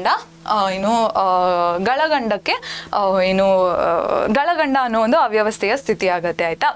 ಓಕೆ, ನೆಕ್ಸ್ಟ್ ಹಾರ್ಮೋನ್ ಬಂದು ಅಡ್ರಿನಲ್ ಹಾರ್ಮೋನ್ ಅಥವಾ ಅಡ್ರಿನಲ್ ಗ್ಲ್ಯಾಂಡ್ ಅಥವಾ ಅಡ್ರಿನಲ್ ಗ್ರಂಥಿ. ಇದು ಸ್ರವಿಸುವಂತಹ ಹಾರ್ಮೋನ್ನ ನಾವು ಅಡ್ರಿನಲಿನ್ ಅಂತ ಕರಿತೀವಿ. ತುಂಬಾ ಸ್ಟ್ರೆಸ್ ಆದಂತಹ ಸಿಚುವೇಶನ್ಸ್ ಅಲ್ಲಿ ಈ ಹಾರ್ಮೋನ್ ರಿಲೀಸ್ ಆಗುತ್ತೆ ಆಯ್ತಾ. ಅಂದ್ರೆ ತುಂಬಾ ಆಘಾತ ಉಂಟಾಗುವಂತಹ ಸ್ಥಿತಿಗಳಲ್ಲಿ ಈ ಹಾರ್ಮೋನಿನ ಬಿಡುಗಡೆ ಆಗುತ್ತೆ ನಮ್ಮ ದೇಹದಲ್ಲಿ. ಇದರ ಕಾರ್ಯಗಳೇನು? Increased heart beat, increase breathing rate, redirection of blood to skeletal muscles. ನಮ್ಮ ಎದೆ ಬಡಿತ ಏನಿದೆ ಅದು ಜೋರಾಗತ್ತೆ ಈ ಹಾರ್ಮೋನ್ ಸ್ರವಿಕೆ ಆದಾಗ. ನಮ್ಮ ಉಸಿರಾಟದ ದರ ಜಾಸ್ತಿ ಆಗತ್ತೆ ಹಾಗೂ ಅಸ್ಥಿ ಪಂಜರದ ಸ್ನಾಯುಗಳಿಗೆ ರಕ್ತದ ಮರುನಿರ್ದೇಶನ ಆಗತ್ತೆ.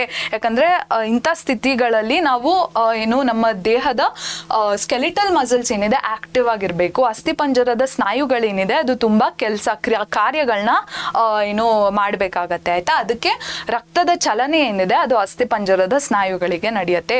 ಬ್ಲಡ್ ಸರ್ಕ್ಯುಲೇಷನ್ ಏನಿದೆ ಅದು ಸ್ಕೆಲಿಟಲ್ ಮಸಲ್ಸ್ಗೆ ಜಾಸ್ತಿ ಆಗತ್ತೆ ಆಯ್ತಾ ಮಕ್ಕಳೇ. ಮುಂದಿನ ಹಾರ್ಮೋನ್ ಗ್ರಂಥಿ ಅಥವಾ ಗ್ಲ್ಯಾಂಡ್ ಬಂದು ಪ್ಯಾನ್ಕ್ರಿಯಾಸ್ ಅಥವಾ ಮೇದುಜೀರಕ ಗ್ರಂಥಿ ಆಯ್ತಾ ಮಕ್ಕಳೇ. ಇದು ಸ್ರವಿಸುವಂತ ಹಾರ್ಮೋನ್ ನಾವು ಇನ್ಸುಲಿನ್ ಅಂತ ಕರಿತೀವಿ. ಇನ್ಸುಲಿನ್ ಕೆಲಸ ಏನು ಮಕ್ಕಳೇ? Regulation of blood sugar level. ನಮ್ಮ ರಕ್ತದಲ್ಲಿರುವಂತಹ ಸಕ್ಕರೆಯ ಮಟ್ಟ ಏನಿದೆ ಅದನ್ನ ನಿಯಂತ್ರಿಸುತ್ತೆ ಇನ್ಸುಲಿನ್ ಆಯ್ತಾ. ಇನ್ಸುಲಿನ್ ನಮ್ಮ ದೇಹದಲ್ಲಿ ಕಡಿಮೆ ಆದಾಗ ಡಯಾಬಿಟೀಸ್ ಕಾಸ್ ಆಗತ್ತೆ. ಮಧುಮೇಹ ಅನ್ನೋ ಒಂದು ಅವ್ಯವಸ್ಥೆ ನಮ್ಮ ದೇಹದಲ್ಲಿ ಉಂಟಾಗತ್ತೆ ಆಯ್ತಾ ಮಕ್ಕಳೇ. ಓಕೆ, ಸೊ ಥೈರಾಯ್ಡ್ ಆಲ್ರೆಡಿ ನಾವು ಡಿಸ್ಕಸ್ ಮಾಡಿದೀವಿ, ಸೊ ಮತ್ತೆ ಮಾತಾಡೋದು ಬೇಡ. ನೆಕ್ಸ್ಟ್ ಹಾರ್ಮೋನ್ ನ ನೋಡೋಣ. ಎಸ್, ನೆಕ್ಸ್ಟ್ ಬಂದು ಟೆಸ್ಟಿಸ್ ಅನ್ನೋ ಅಥವಾ ವೃಷಣಗಳು. ಇದು ಗಂಡಸರಲ್ಲಿ ಕಾಣಿಸ್ಕೊಳ್ಳುವಂತಹ ಒಂದು ಗ್ರಂಥಿ ಆಯ್ತಾ. ಸೊ ಇದು ಟೆಸ್ಟೋಸ್ಟೆರೋನ್ ಅನ್ನೋ ಒಂದು ಹಾರ್ಮೋನ್ ನ ಬಿಡುಗಡೆ ಮಾಡುತ್ತೆ. ಇದರ ಕಾರ್ಯ ಏನು? ವೀರ್ಯಾಣುವಿನ ರಚನೆ ಅಥವಾ ವೀರ್ಯ ಉತ್ಪಾದನೆ ಅಥವಾ ಸ್ಪರ್ಮ್ ಪ್ರೊಡಕ್ಷನ್ ಹಾಗೂ ಚೇಂಜಸ್ ಡ್ಯೂರಿಂಗ್ ಪ್ಯೂಬರ್ಟಿ. ಪ್ರೌಢಾವಸ್ಥೆಯಲ್ಲಿ ಗಂಡಸರಲ್ಲಿ ಒಂದಷ್ಟು ಬದಲಾವಣೆಗಳಾಗತ್ತೆ ಅಲ್ವಾ, ಅದನ್ನ ನಿಯಂತ್ರಿಸುವಂತಹ ಕೆಲಸ ಬಂದು ಟೆಸ್ಟೋಸ್ಟೆರೋನ್ ಅದ್ದು ಆಯ್ತಾ ಮಕ್ಕಳೇ. ಸೊ ಪ್ಯೂಬರ್ಟಿಯಲ್ಲಿ ಮೇಲ್ಸ್ ಅಲ್ಲಿ ಮೆನ್ ಅಲ್ಲಿ ಒಂದಷ್ಟು ಚೇಂಜಸ್ ಆಗುತ್ತೆ ಅಲ್ವಾ, ಆ ಚೇಂಜಸ್ ನ ಕಂಟ್ರೋಲ್ ಮಾಡೋದು ಟೆಸ್ಟೋಸ್ಟೆರೋನ್ ಅನ್ನೋ ಒಂದು ಹಾರ್ಮೋನ್. ಸೊ 7ನೇ ಹಾರ್ಮೋನ್ ಯಾವುದು ಮಕ್ಕಳೇ? ಹೆಣ್ಣು ಮಕ್ಕಳಲ್ಲಿ ಅಂಡಾಶಯಗಳು ಇರುತ್ತೆ ಅಲ್ವಾ, ಅಂದ್ರೆ ಓವರಿಗಳು ಇರುತ್ತೆ ಅಲ್ವಾ, ಅದು ಬಿಡುಗಡೆ ಮಾಡುವಂತ ಒಂದು ಹಾರ್ಮೋನ್. ಇದನ್ನ ನಾವು ಇಸ್ಟ್ರೋಜೆನ್ ಅಂತ ಕರಿತೀವಿ ಆಯ್ತಾ ಮಕ್ಕಳೇ.